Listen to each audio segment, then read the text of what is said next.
because he was trying so hard to make everything right between him and her, but we as people don't have the same kind of power as God.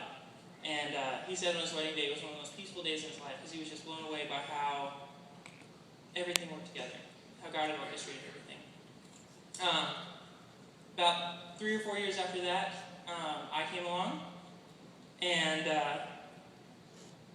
then 3 years after that, Josh came along, and my dad always said that his family was the biggest blessing in his life.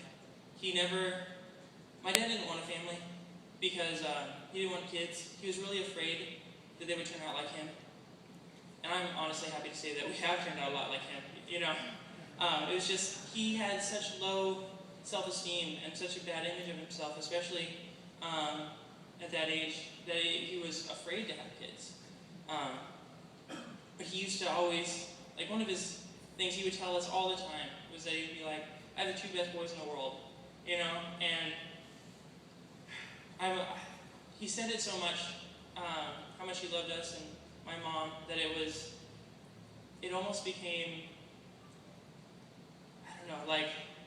I almost took it for granted. It was still great, and I never went a day without feeling loved, but that's one thing I do regret a little bit, that I almost became a little callous toward it. But that was just my dad. He was always reminding us. We would walk in, and he'd be like, hey, have I told you today how much I love you? And I'd be like, yeah, Dad, you told me. The main focus of my dad's life was ministry ever since he got saved. He did a lot of ministry in prisons, and of course from the pulpit, but the way that he really ministered was through his life. He wanted to be an example and to show Christ through what he did and his actions. His actions speak louder than words. And you can say all that you want, but if you turn around and you're not living it, what does it matter? And he really imparted that to me, especially my brother and my mom.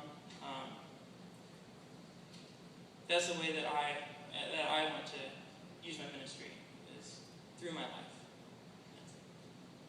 Thank you for listening.